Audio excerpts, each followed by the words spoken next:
அன்பு பேரவைத் தலைவர் அவர்களே, இந்த அரசின் முன்னாடி இவ்வளவு பிரச்சனைகள் இருக்கு, ஏகப்பட்ட பிரச்சனைகள் இருக்கு. இதையெல்லாம் தீர்க்க முயற்சி பண்ணாம அடுத்த கட்சி ஆட்களை இழுக்கிற வேலையை தான் நீங்க எல்லாம் முழுவீச்சில் செஞ்சுட்டு இருக்கீங்க. இந்த அரசின் மீதான நம்பிக்கை வாக்கெடுப்பின் போது நான் குறிப்பிட்டு சொன்னேன், புதுமையான ஆட்சின்னு சொன்னீங்க, கடைசியில புஷ்பா பட ஆட்சியை கொடுத்திருக்கீங்கன்னு குறிப்பிட்டு பேசியிருந்தேன். அந்த அளவுக்கு குதிரை பேரம் தொடர்ந்து நடந்துகிட்டு இருக்கு. அப்படி பேசின அப்புறமாவது எதிர்கட்சி தலைவர்களுக்கு இந்த குதிரை பேரம் கழுதை பேரம் என்பதை பற்றி எல்லாம் பேசுவதற்கு இடமல்ல. இது ஆதாரம் இல்லாமல் எந்த பேரத்தை பற்றி பேசுவதை நான் அனுமதிக்க முடியாது. அடுத்த இதுக்கு போலாம். 3 சீட்டர் சோஃபா, 3 சீட்டர் சோஃபா இன்னைக்கு 5 சீட்டர் சோஃபாவா அப்கிரேட் பண்ணிருக்கீங்க. ஏற்கனவே சோஃபா அனுப்பி அடுத்த கட்சி எம்எல்ஏக்கெல்லாம் இழுத்துக்கிட்டு இருந்தீங்க. இன்ஸ்டா மார்ட்ல பொருட்களை வாங்குற மாதிரி இன்ஸ்டன்டா எம்எல்ஏக்களை வாங்கிட்டு இருக்கீங்க. வாங்கி ராஜினாமா செய்ய வச்சு விட்டு இருக்கீங்க.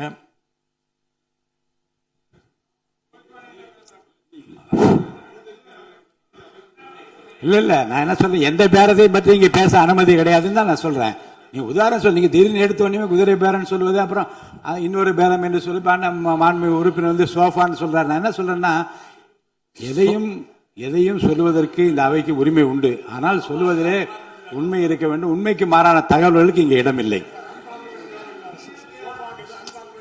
ஏன்னா அர்த்தம் இருக்குல்ல. அப்ப நீங்க ஏதோ ஒரு அர்த்தம் உள்நோக்கத்தோடு சொல்லப்படுற நீங்க சோஃபா என்று சொல்வதற்கு நீங்க ஒரு உள் அர்த்தத்தோடு ஒரு வார்த்தையை சொல்லுகின்றீர்கள், நகைத்தும் கொள்ளுகிறீர்கள். அப்ப மக்கள் அதை பற்றி என்ன நினைப்பார்கள்? சற்று விளக்கமாக ஆதாரம் இல்லாமல் சொல்லப்படுகிற எந்த வார்த்தைக்கும் எந்த குறிப்புக்கும் இங்க இடமில்லை. மாண்புமிகு எதிர்க்கட்சி தலைவர், நீங்க தொடர்ந்து பேசலாம்.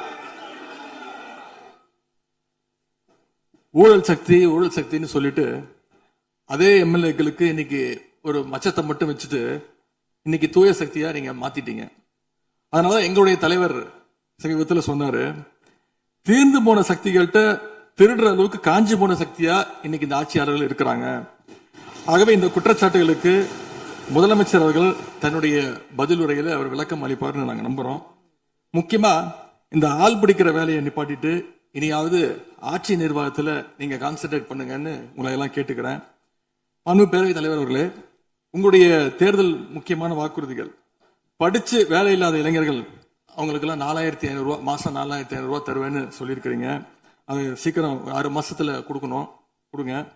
மகளிருக்கு நீங்க சொன்ன உரிமை தொகை மாதம் 2500 ரூபாய் உரிமை தொகை, வருஷத்துக்கு 6 கேஸ் சிலிண்டர், தாய்மாமன் சீர், இதெல்லாம் 6 மாசத்துல கொடுப்பீங்கன்னு நான் நம்புறோம். எல்லாம் எப்படி கொடுக்க போறீங்க அப்படின்னு ஒரு டைம் லைனை முதலமைச்சர் தன்னுடைய பதிலுரையில சொல்லணும்னு கேட்டுக்கிறோம். அதேபோல் சட்டம் ஒழுங்கு சீர்கேடு, மின்வெட்டு, விவசாயிகள் பிரச்சனை ஆகியவற்றில் முதலமைச்சர் அவர்கள் தலையிட்டு உடனடியாக ஒரு தீர்வு காண வேண்டும்.